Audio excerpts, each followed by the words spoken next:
Praise the Lord. I am back once again, and this one is a beautiful word. I have another one, but I haven't finished doing all the research on it. I think I'm going to call this Making of a Christian. We heard Making of a Slave, Making of a Christian. Now, we hear God always talking about, or in the word, being the potter, the wine being made. He was talking about the trees. What was it? What else was it? So I was wondering about all of these things, and so I decided to look up some stuff. And what I got, hold on, let me close out a couple of these windows and find. Now, we know, and a diamond. So now I have, what is it? What I have noticed, okay. Hold on. Okay. Now we already know, when it comes to diamonds are very rare. They're very, but technically speaking, we sit here and but in order, actually, we only consider diamonds important because man has made them important. But I do believe that there was I'm not really exactly sure of, where it was in the Bible. I do think it made a reference to a diamond. I'm not sure. Don't quote me on it. But anyway, so how diamonds are formed. Okay. Okay, first of all, the first thing is to make a diamond, you need to bury carbon dioxide about 100 to 100 feet miles deep in the Earth's mantle. Then you need to heat the carbon about 2,200 degrees Fahrenheit. Wow. The natural process of a diamond formation takes place under tremendous pressure and scorching. Temperatures exceeding 2,700 degrees Fahrenheit, 1,500 degrees Celsius in Earth's mantle. So when we think about how diamonds are made, we get to see extreme. First, they have to be buried like seeds. So it's trees, all of these things. So it have to be buried. It have to be put up under tremendous pressure and tremendous heat in order to make them, which I found very, very interesting. And when we look at Christians, we look at the walk and God refers to these things and we start to understand what goes on. So the next thing, that was the diamond. I want to go into the potter. Remember, we talk about the potter and how the potter, with the clay, he's the potter. So I looked up how to make, pottery, or hold on, let me go in here because I took some notes down, but I want to go back to the page. How to make pottery.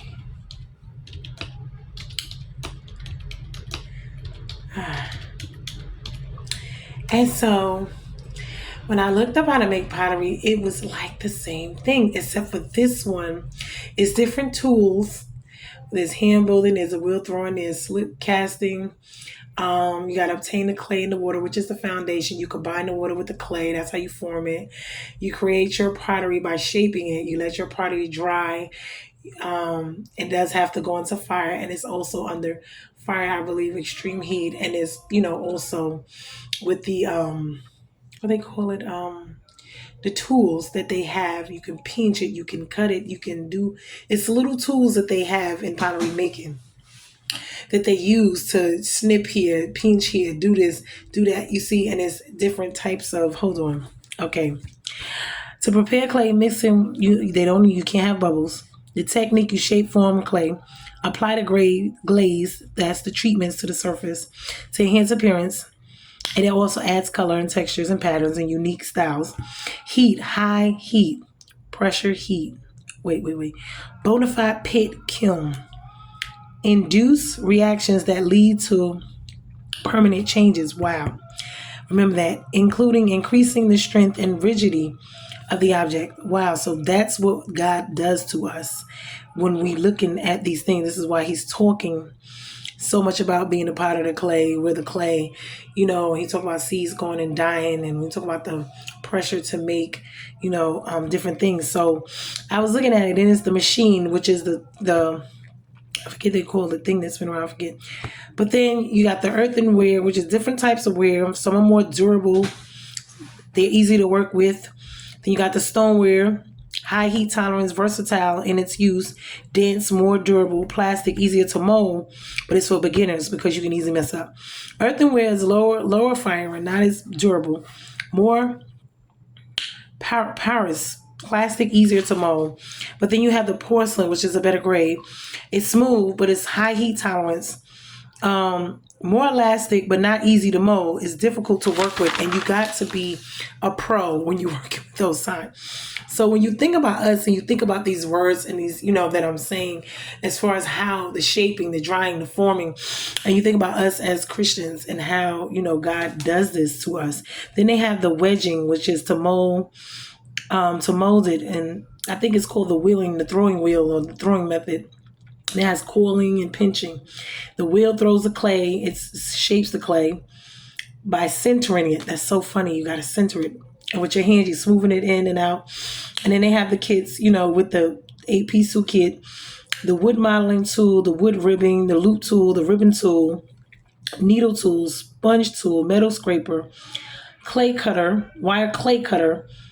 And then when I looked at these things, I was like, wow, so this is, but you see, you got to do different things with different types, with different seasons, with different shapes, with different colors. So when God's talking about being a potter and he knows what's needed during different times or in different situations with the different types of textures and all of that, it makes plenty of sense as we see with the diamond. Now it was very interesting because he talks a lot in the word about wine. And I know people talk about wine all of the time. So I had looked it up because I was like, they keep saying wine, wine, wine, right? And I'm like, well, and they keep saying the wine that they drunk was not alcoholic wine. So we're gonna look at this. So I was looking at the wine and the wine skins, right? And how to make wine. There's a lot of different ways to make wine as well. Main winemaking instructions for beginnings. Basically, you got to get the fruit, whatever type of fruit. A lot of times wine is made with grapes or any types of berries. And you can choose different types of whatever it is you have a taste for. And okay, how to make wine. Okay, hold on, let me go to it. Because I had looked it up last night when I was going through it. Preparing supplies and ingredients. One, you got to gather your supplies. Usually, like I said, it's either you pick out your fruit, which can be any type of fruit, but grapes and berries are the most popular. And it's dependent on the flavor. So this is, and the fruit has to be, make sure it's clean and it's not been treated with chemicals since you don't know how it's going to, So then it goes into, okay, buy some fruits from the farmers. All right, no. So you got to clean the fruit. Make sure, because when you're mixing and doing everything, you don't want whatever they got on it to get in it. And then you have to crush. See, everything is crushing. Everything is heat. Everything is pressure. It's like, wow. And when we think about it, because we don't like it, crush the fruit, mash, crush, squeeze, but they have to be, crushed. They have to be broken up. They have to be in order to turn into, the grape cannot remain a grape if it want to become wine. Just like a seed cannot continue to be a seed, it has to go in the ground and die before it can bear fruit and give fruit, which is, plants, whatever. So when we're looking at this, then you add your honey and whatever you want to put in there. I think it's honey and some other stuff. And then prepare the supplies and ingredients. You mix them well. And then you add the yeast. Now, this is very important. If you're using your own yeast, this will be the time to add it. And then you got to let it ferment and sit over. Now, cover the crock and store overnight. Important to cover the lid, keep bugs out, keep air out, all this type of stuff. All these things These are distractions, or not distractions, elements, I would say. Just like in our life, we have distractions or elements to us that can make us better, make us worse, add or take away, affect us, I would say. So when we're looking at this thing, so cover the crock and store overnight. Keep bugs out. Okay. Use a crock lid design. The purpose of stretch and color or. Okay. So now stir a few times, and the day after you make the mixture, uncover it and sit it thoroughly and recover. So do this for 4 hours or so. The first day, then keep stirring, but you gotta keep stirring. You gotta keep stirring the mixture. Gotta make sure there's no bubbles bubbling as well. Yeast to move the action. The mixture should start bubbling as the yeast moves into action. This is the fermentation process that will lead to delicious wine. Now, strain and siphon the liquid. When the bubbling slows down and about 3 days after it begins, it's time to strain the solids and siphon the liquid into your cardboard for the long-term storage. Once you siphon it into cardboard, fix the airlock because you know air, and opening for the cardboard affix the airlock to the opening and to allow the release of the gas while preventing oxygen from coming in and spoiling your wine. If you don't have airlock, you can use a similar balloon, place it over. Okay. Now, when they're talking about this, then let the wine age for at least a month. It's better if you can let it age for up to 9, during which time the wine will age and mellow, resulting in a much improved taste. If you use extra honey in your wine, it's better to age on the longer side, or else it will taste too sweet when you drink it. So you bottle the wine, prevent the wine from catching bacteria. Add vinegar, Camden table to the mixture as soon as you remove the airlock. Siphon into your clean bottles, filling them almost to the top. Cork them immediately. Allow the wine to further age in the bottles or enjoy it immediately. Use darker bottles to preserve the color of the red wines. Now you see, it's always a process, and it's specific. Any little thing can kind of check it up. Just like, learn the tricks and lead to successful winemaking. Use very clean, neat equipment to prevent bacteria spoiling your wine. Keep your first ferment covered, but allow for ventilation. Keep the secondary ferment air-free. Keep all bottles full to minimize oxygen in the bottle. To minimize. Keep wet wines in dark bottles so they don't lose their appearance. Don't make wines too dry instead of too sweet. You can add sugar later. Taste the wine at intervals to make sure the process is going well. Know what to avoid when homemaking wines. Selling your own wine since it's illegal. Let vinegar flies come in contact with your wine. Don't do that. Use metal vessels. Don't do that. Use tools or containers made out of resinous wood, as they can spoil the wine's flavor. Try to speed up fermentation by turning up the temperature. Don't do that. Filter without a reason or too soon. Don't do that. Store your wine in unsterilized jars or bottles. Don't do that. Bottle your wine before it has finished fermenting. Don't do that. So now it says it depends on the type of the yeast as you use it and how much sugar. Factors like the temperature, which most wines takes 2 or 4 weeks to fully ferment, but it's usually aged afterwards. And it is wine that's been sitting for a few years in demijohns worth bottling if their filter is still has water and no air has gotten in. So these are different things that they are talking about. But as we can see, it is a very detailed process with the air, the water, the sealing, the elements, whatever, flies, this, that, and the third. So it's not just, a simple process. It is a very detailed process to make it come out and tasting exactly the way you want it. I also looked into the wineskins, old and new. Briefly get into this. Wine, old and new. Old wine is fermented. It's aged, and this is where the yeast come in.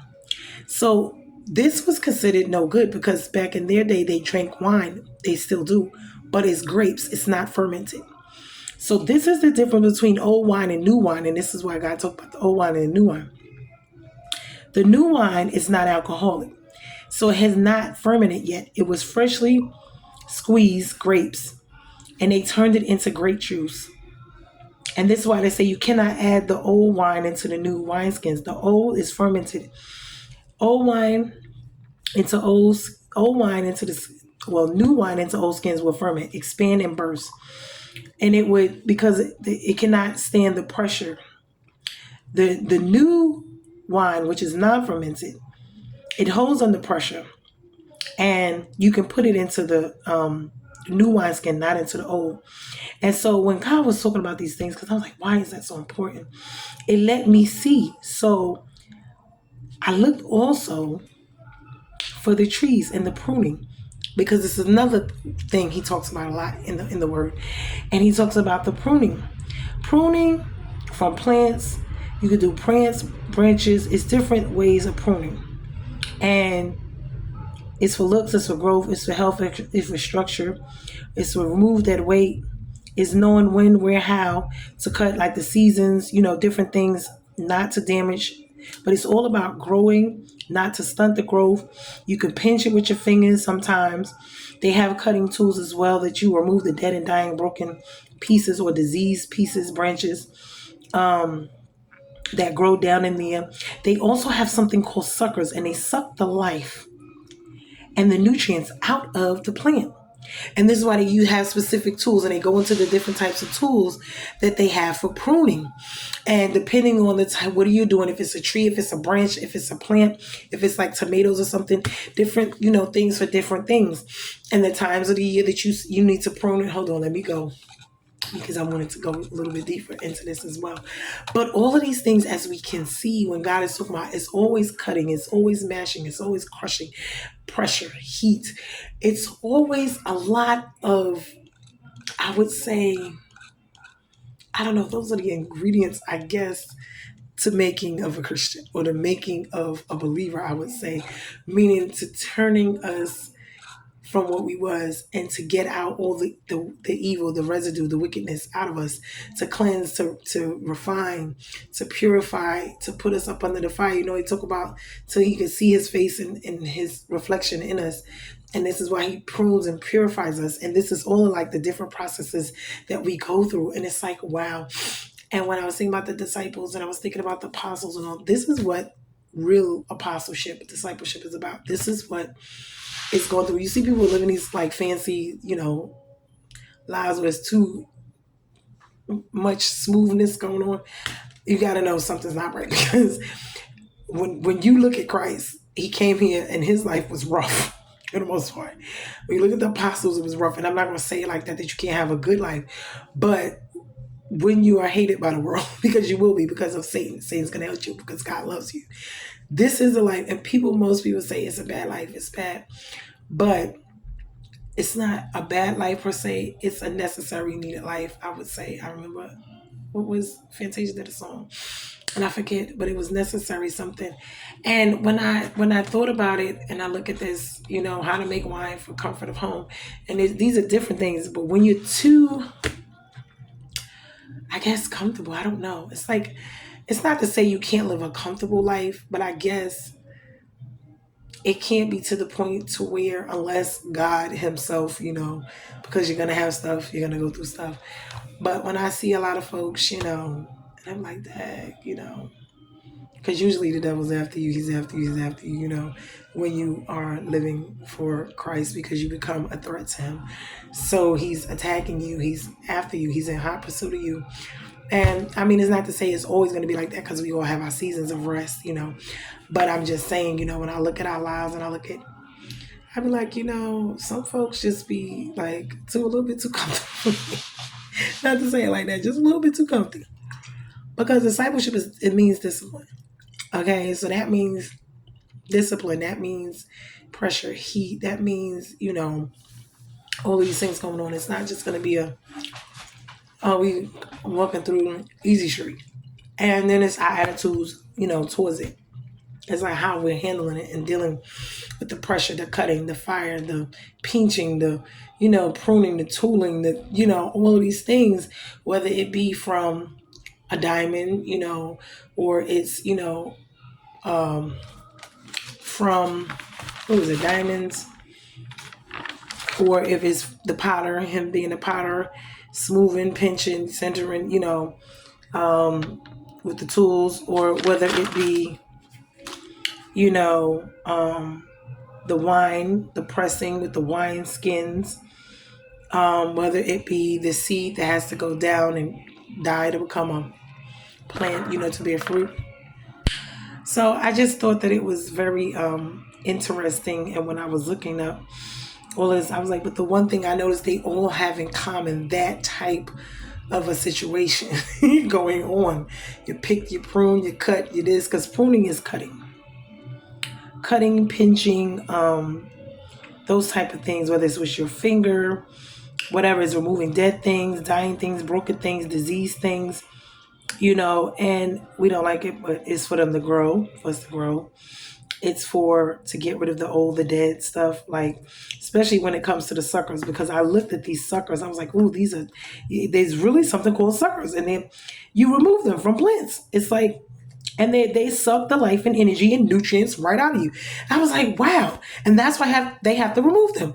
Why? Because of that reason. Because if not, if left on there, if God does not cut it off, cut it out, that's exactly what they would do. And they would suck all the life right up out of you to where you would eventually just die, because the sickness, the disease spreads. And we talk about him being the medicine and the ointment, that is the healing for the disease of sin. And I thought this was I said, wow, all of that ties in together, because he's the balm of Gilead, the balm, Balm, balm, the healing ointment to cure the whatever diseases and stuff. I mean, we talked about Satan sowing stuff into us, like the tares at night when we sleep. That's like having a harvest and letting, at night when the farmer is sleeping, he goes out and he sows this evil stuff that kills sickness, disease, poverty, death, dying, whatever, financial issues, mental issues, health issues, all these issues and problems into our life, whether it be mentally, emotionally, physically, financially, he sows them. And so God has to be the balm that heals that. You see what I'm saying? Or he has to come and cut it and prune it and whatever. It's like, oh, wow. So that we would not die, so that we would be able to continue to grow and live and not die. So it's just so fascinating and amazing. I wish I knew more about these things, because I am not the potterer. I think I would like that though. I've been wanting to learn like how to plant, and so that was something that I really thought was interesting. The wine and the wineskins, because I always heard them talk about the water and the wine, but the water into wine, and people want to make it seem like, no, Jesus did not turn the water into alcoholic wine, because if you look up alcohol, it's a spirit, an evil, disease, killing spirit. It will get into you and your liver, your kidneys. Literally, alcohol, the spirit will suck the life out of you like the suckers. Why? Because that's what it is. It's a spirit. And when you go places, it says wines and spirits.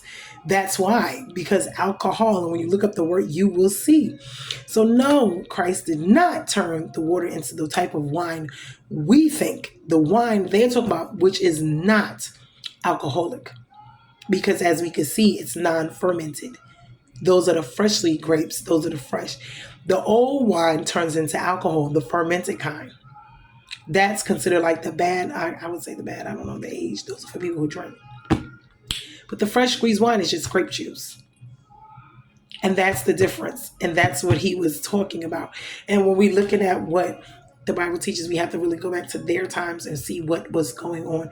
This is what I had to research and like go back and look and see like, well, what was that like in their time? Because in our time, we don't know what it means because we didn't live during that, So we have to look it up. But yeah, I thought that was in the wineskins, which is what they carry the wine in to drink. And it was a skin made of whatever type of leather or something. It's like a funny type of, you can look it up yourself. And they were poured in there. But when it's old, you can tell the wineskin was old because it looked deformed. Like it was like a leather case that kind of, like leather gets old and it just had all the lines in it. And then, it's tore up. But when it's brand new, it looks really nice. Right. Like a leather couch. And then after a while, right. And so that's what it actually looks like. So when you put the new wine into the old wineskin, it bursts out because of the pressure. It can't do it. So when you got the new wine in a new wineskin, because it's, it's brand new, it can hold it and it won't burst and leak out. So it's like, I tell you, God has, he shows a lot of stuff. I just been learning a lot and I'm like, wow. So when we hear these things, we kind of understand more of what he's talking about, making reference to. There was some more stuff that he says that I want to look up to that I'll be doing later. And I just hope that this helps somebody because it helped me a lot when we're looking at our lives and looking at what we need to do. Because when we become saved and become disciples, or when he's going to call anyone, or when they're chosen, he's going to make them, and this is the process that we all must go through in order to be made into what it is that he wants to make us into. And as we can see, it's different. Everything is different, and it's different processes, and it's different. Like, I guess each thing is its own masterpiece. That's why we're all different. Our lives is different. Our, it's a masterpiece. Is what they call it, the original. And then once he makes the original, then there's no more after that. So it's like when we think about these things, that's what we are, each individually here, and he has his own plan and purpose for our lives, and he's going to do that according to whatever way he's going to do it, whether we're one of the branches, the trees, the pot, or whatever, the diamond, whatever it is that we're supposed to be made into. This is a process that is going to, this is how he's going to do the processes. And it's very interesting. So you're going to go through some things. It's going to be trials and tribulations. It's not going to be like what you thought, but the process is to help you grow. It's to help you get rid of the evil, wicked, disease things and the things that are not needed that will kill you eventually. Because, we think of killing right away. No, these are things that, like diseases, they kill you slowly. It's over time. It doesn't happen right away. So if he already knows that, he's going to cut, he's going to prune, he's going to pinch, he's going to take it out, going to use the tool, and it may hurt to cut it a little bit, like you go get surgery and, you get hurt and heal, and you got to heal afterwards. But, like getting your tooth taken out, your tooth hurt, you don't want to, but you rather go get that tooth pulled than to sit back and let it sit in there, because either way it's going to hurt. But you got to, if you want to get well and heal, you got to go through it, the pain. So, and sometimes the life of a believer is just that. You go through some things. But it's all to strengthen you and make you grow and make you live and not die, and, to refine you and to put you into the place where God is trying to take you from and put you in moving forward. But anyway, you guys, I hope that this video was something for you. It was something for me. I was looking. I was like, oh, wow, this, that, I really didn't get too much into the pruning because there's a lot with that. But you can look up all of these things for yourself if you're interested and you want to know.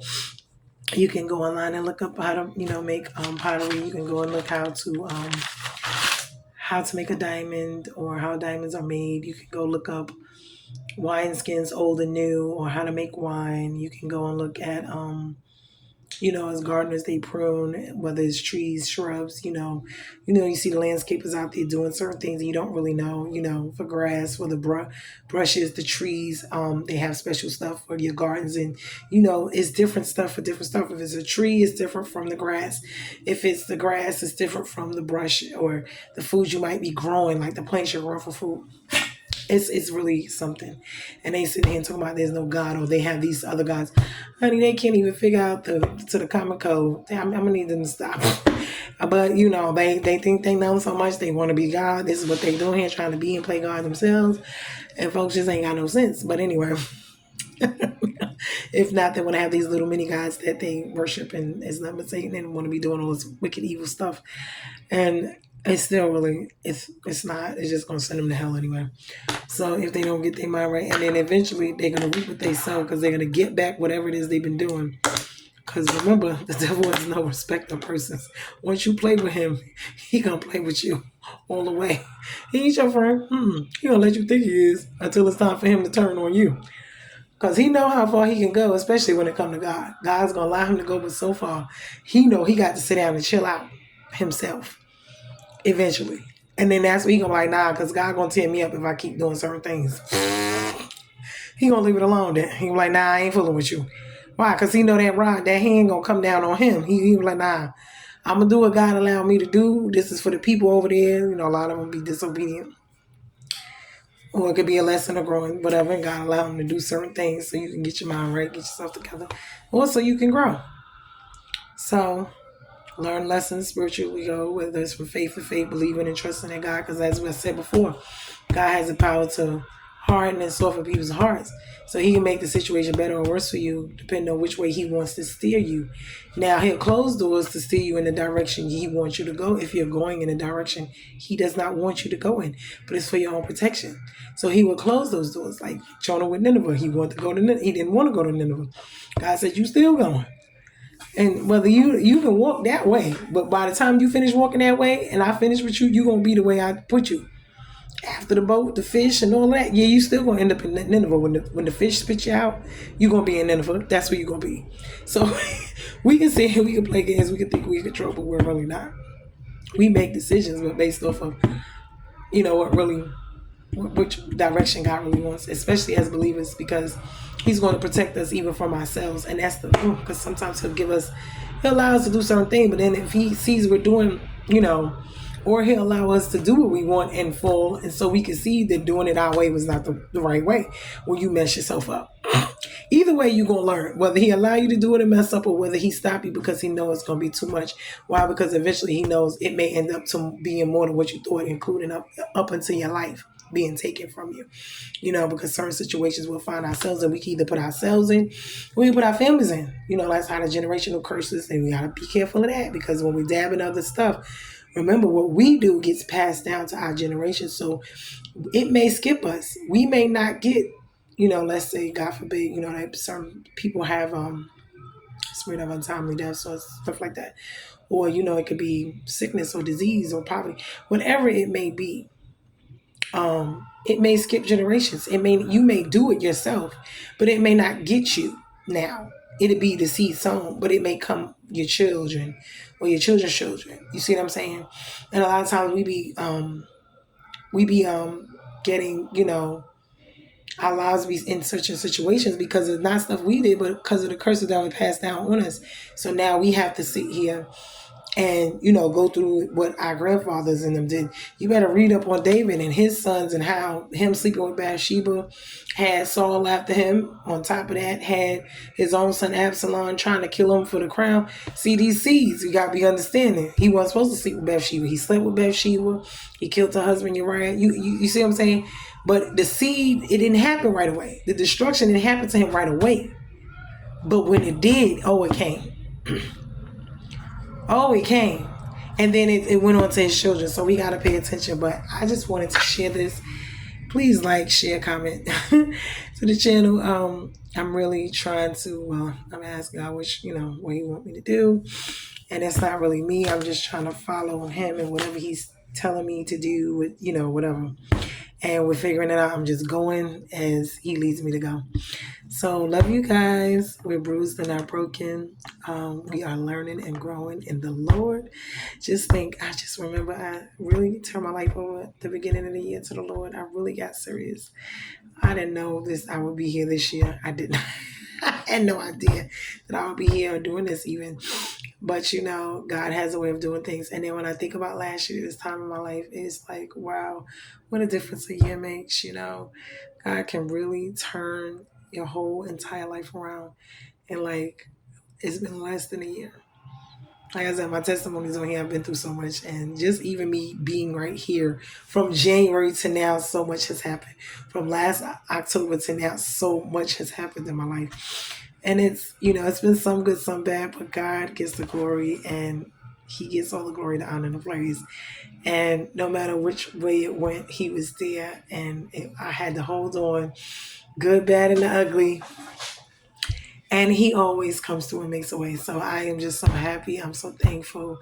I'm so grateful. I want Him to keep His hand upon me, my life, my children's life, as well as you guys and your children. And, we got to pray, we got to fast, and we got to be in communion with God daily, talking to Him, trying to figure out what's going on in our lives, not just for our sakes, but for our children. Because remember, like I said, the curses, if you read Deuteronomy, the whole book of Deuteronomy, especially I think in 28, it lists a lot of the curses along with the blessings.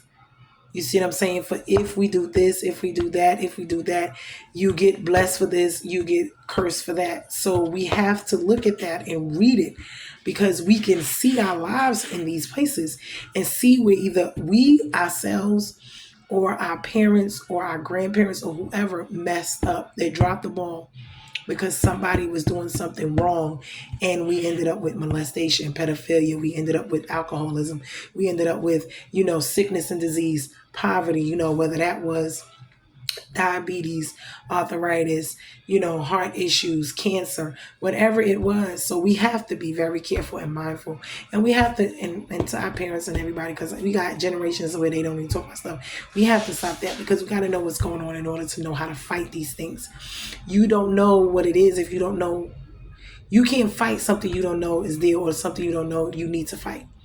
So you have to identify your enemy before you even know. Before you even know you have an enemy, you got to know. Before you can fight, you got to know you have an enemy. And Satan is always our enemy. We already know that. That's just a given. And he's always after us in our lives and our livelihoods. He does not want us. He's come to steal, kill, and destroy.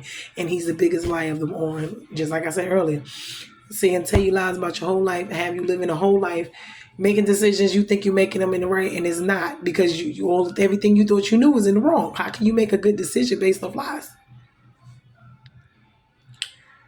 So you think you're doing your whole life was a lie. But anyway, that's for another. Let me get off here because I think this one is getting too long. But bless the Lord, oh my soul, all that's what's in me. Praise his holy name. Hallelujah. Thank you, Jesus. I thank God for the blood. I thank God for God. I thank him for his son and sending him. And I thank him for the Holy Spirit, who is my comforter here every day, helping me, leading me, guiding me, and showing me the way. He continues to let me live here and get through life each and every day. But like I said, we are bruised and not broken. Be blessed, everybody. Like, share, and comment and subscribe to the channel. I love you guys. I just want to be a blessing and share and help. And if y'all got channels, honey, I don't mind watching. I don't mind. We all here to learn from each other. Although I don't, do a lot of different things, because I believe in what I believe in. God is my savior, and I don't do a lot of other things. I don't curse. I don't drink. I don't smoke. I don't do a lot of things anymore. Party, hang out. Those things I don't do anymore. Why? Because you have to be separate and away from them. Love you guys. Later. Be blessed.